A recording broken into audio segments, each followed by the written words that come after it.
విధి వక్రించినా ఏమాత్రం భయపడలేదు. పట్టుదల ఉంటే ఏదైనా సాధ్యమే నిరూపించారు రైల్వే ఉద్యోగి మల్లికార్జున్ గారు. మల్లికార్జున్ జీవితంలో జరిగిన రేర్ ఇన్సిడెంట్ ఏంటి, ఆయన దాని నుంచి ఎలా కోలుకొని ఇప్పుడు మరొకసారిగా రైల్వేలో ఎలా జాబ్ సాధించాడో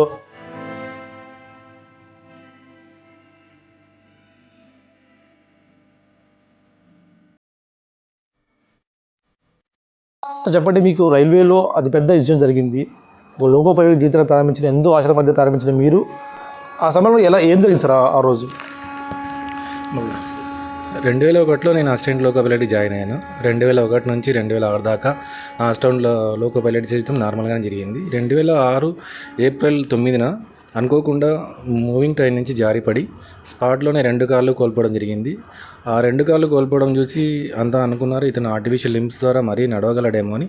కానీ 2 రోజుల తర్వాత తెలిసింది స్కానింగ్లో ఈ కాలు కోల్పోవడమే కాక ఇతనికి ఒక మేజర్ ప్రాబ్లం కూడా ఉంది అని. ఆ మేజర్ ప్రాబ్లం ఏంటి అంటే స్పైనల్ కార్డ్ ఇంజరీ.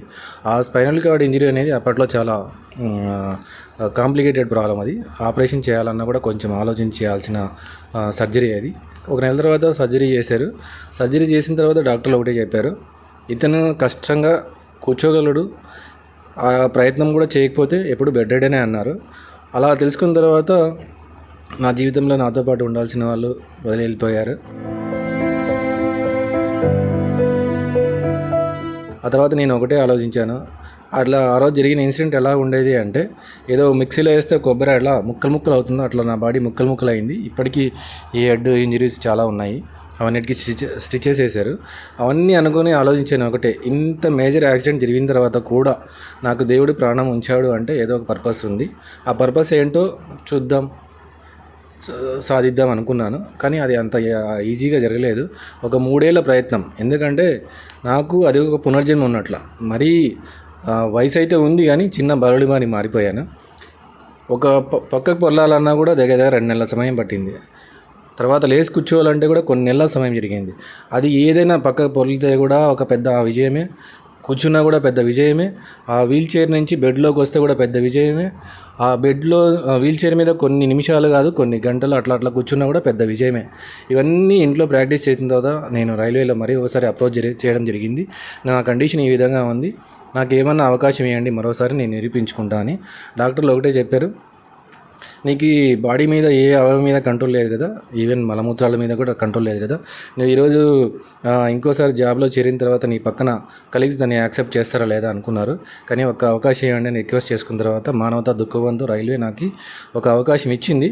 ఆ అవకాశం ఇచ్చిన తర్వాత మొదటి రోజు జాయిన్ అయినప్పుడు నేను అనుకున్నాను, నేనైతే ధైర్యంగా అడిగి వాళ్ళతో వచ్చాను, కానీ నేను చేయగలనా లేదా అని నా అనుమానం నాకే ఉంది. ఎందుకంటే నాకు దేని మీద కంట్రోల్ లేదు కదా, ఎప్పుడేం జరుగుతుందో తెలియదు. నా పక్కనోడికి నేను ఏదైనా ప్రాబ్లం చేస్తే అతను అసహించుకునే అవకాశం లేదా ఏదైనా, ఎందుకంటే ఏదో హెల్త్ ప్రాబ్లం ఉంది, దగ్గు తుమ్ము వస్తే అది వేరే లెక్క. ఇది యూరిన్ మోషన్ అనేది ఒక ఆఫీస్ ప్రిమిసెస్లో చేస్తే వేరే వాళ్ళు డైజెస్ట్ చేసుకోవడం చాలా కష్టం.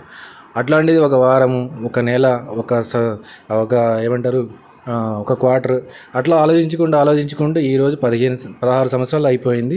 నా వృత్తి జీవితంలో ఇంతవరకు నా కలీగ్ కూడా తెలియదు ఇతనికి ఈ విధంగా ఉంది అని. ఎప్పుడు కూడా ఆ విధంగా నేను బాడీలో నా బాడీ ఫంక్షన్స్ ఆ విధంగా వాళ్ళకు కనిపించలేదు, వాళ్ళు ఆ విధంగా అనీజీగా ఫీల్ కూడా కాలేదు. ఆ రోజు మీ పరిస్థితి, మీ ఫీలింగ్ ఎలా ఉండేది సార్? అంటే నా లైఫ్ ఇంతేనా లేకపోతే ముందుకు వెళ్ళాలి అని పట్టుదలతో నిర్ణయించుకున్నారు సార్?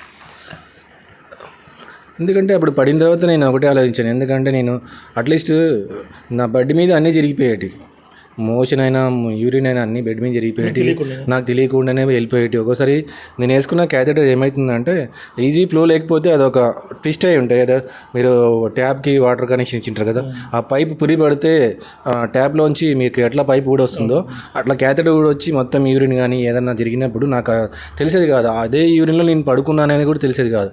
అది ఏంటంటే కొద్దిసేపు అయిన తర్వాత స్మెల్ వచ్చేది, నేను ఆ స్మెల్ బట్టి అనుకునేవాడిని అరే నేను యూరిన్లో పడుకున్నానని. అలాంటి చాలా వరెస్ట్ కండిషన్ అనమాట. అలాంటి కండిషన్ నేను అనుకున్నాను, నేను ఇంకా జీవితం అంటూ లేదు, ఏదో బెడ్లోనే పడుకోవాలి, ఒకరికి భారం అయ్యే జీవితమే తప్ప నేను ఇంకోరిని బరువు బాధ్యతలు తీసుకునేంత పరిస్థితి లేదు. కానీ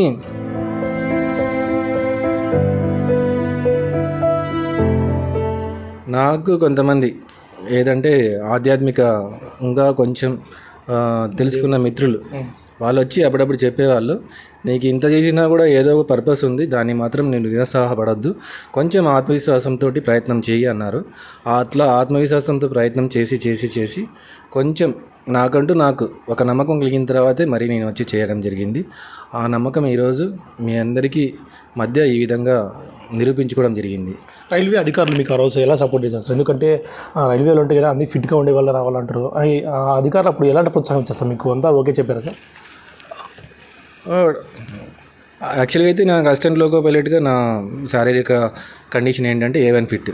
నేను తర్వాత రీజాయిన్ అయ్యేటప్పుడు నాది C2Bలో, అంటే దీనికి ఇంకా C2Bలో అంటేనే చాలా లాస్ట్ కండిషన్ అనమాట. అది ఆఫీసర్లు ఒకటే చెప్పారు, సరే నీకంటే అవకాశం ఇస్తున్నాం కదా, నువ్వు ప్రూవ్ చేసుకో.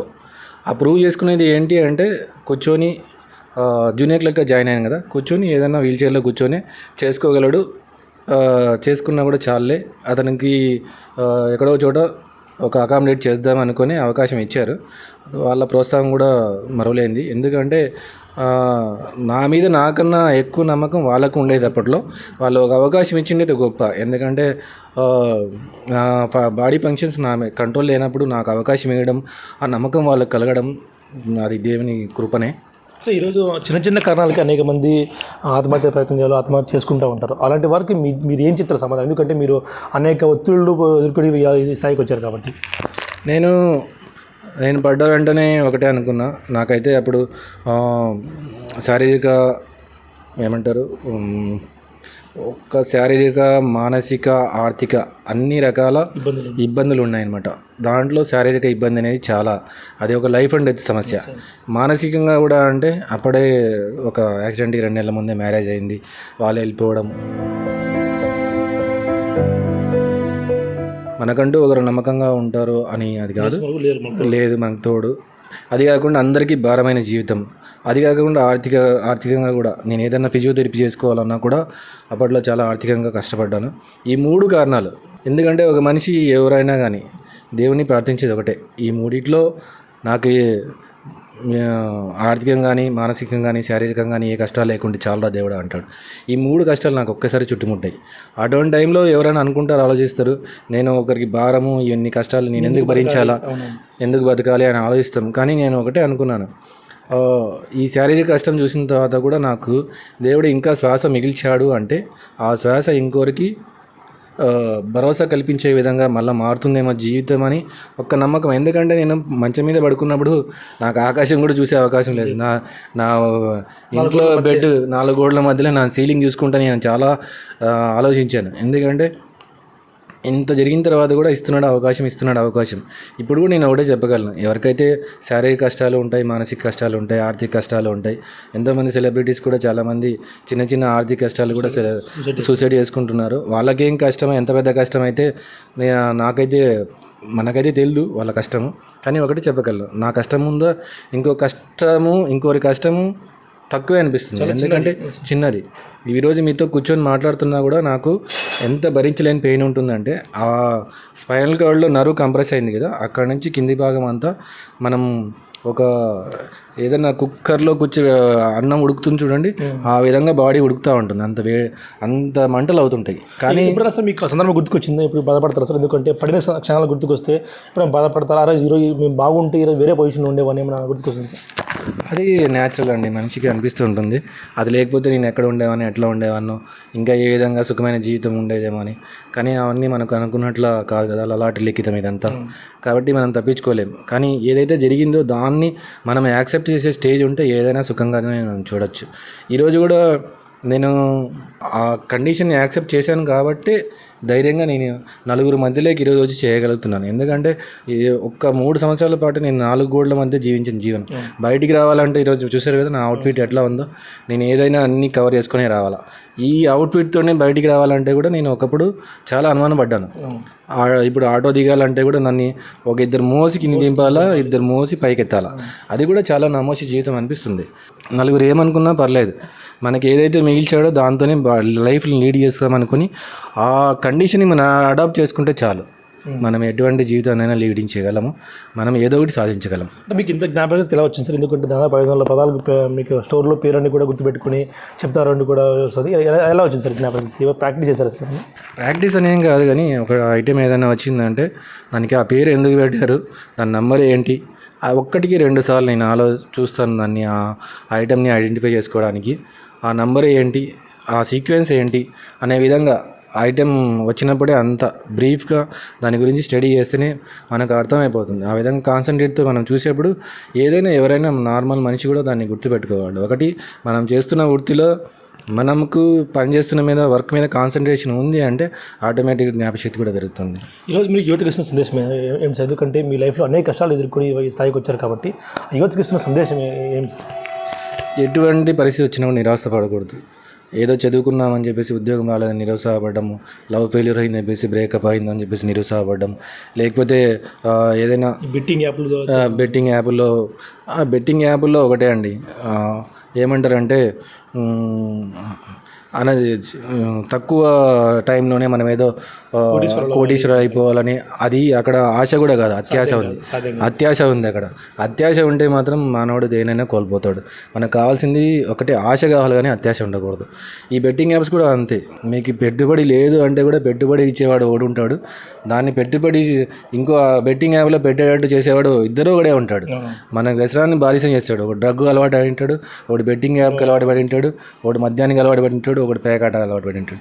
ఈ అన్ని అలవాట్లు దుర్వ్యసనము, అది దురలవాటు ఒకప్పుడు మనకు ఒక హ్యాబిట్ అయిపోయిందంటే మాత్రం మనం దాని నుంచి బయటపడలేము. ఒకటే, అలాంటి దుర్వ్యసనాలు దూరంగా ఉన్నాయంటే మానవుడు దేనైనా సాధించవచ్చు. చూస్తున్నాం, అన్ని విధి వెక్కిరించిన బంధువులంతా కూడా కావాల్సిన వాళ్ళంతా దూరమైనా కూడా ఎటువంటి పరిస్థితుల్లో భయపడకుండా ఇవాళ ఇంత స్థాయిలో ఒక స్టోర్కి ఓఎస్గా ఉండడం అంటే చాలా ఒక 10 మంది స్ఫూర్తినిచ్చే కథ రైల్వే ఉద్యోగి మల్లికార్జున గారిది. ఇలాంటి వ్యక్తులు ఎంతోమందికి ఆదర్శం. ప్రసాద్ బిగ్ టీవీ గుర్తు నుంచి.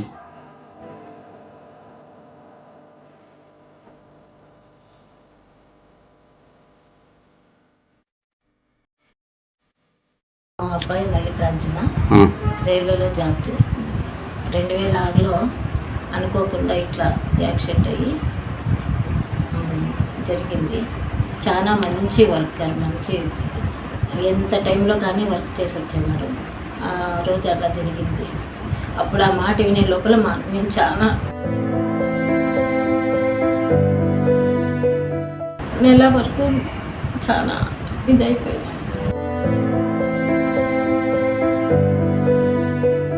తర్వాత కొంచెం ఇంటికి వచ్చిన తర్వాత 1 సంవత్సరం దాకా బెడ్లోనే ఉన్నారు.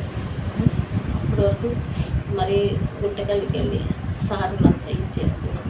మళ్ళీ మా అబ్బాయికి ధైర్యం వచ్చింది. మేము కూడా ఎలాగైనా పట్టుదలతో మళ్ళీ నేను సాధించాలా, దేవుని దయవల్ల అన్నీ మళ్ళీ మంచిగా ఇది చేసుకోవాలా, నీ జాబ్ నీవే చేయాలా, ధైర్యంగా ఉండాలా, నలుగురిని మంచిగా ఇది చేయాలని మా అబ్బాయి మిగిలింది. మాకు దేవుని దయ వల్ల అదే ఇప్పటికీ ప్రార్థిస్తున్నాను. ఆరోగ్యంగా బాగుండాలని చేస్తున్నాను. మా అబ్బాయికి అదే చెప్తాను, మంచిగా ఉండాలా, మంచిగా మాట్లాడాలా, ఆ దేవుని దయ మాకు ఉండాలా అని చెప్తున్నాను. మా అబ్బాయి మాకు అన్ని సర్వస్వం. మా అబ్బాయిలో నేను ఇది చేసుకుంటాను. మా చిన్న అబ్బాయి కూడా బాగా చూసుకుంటాను.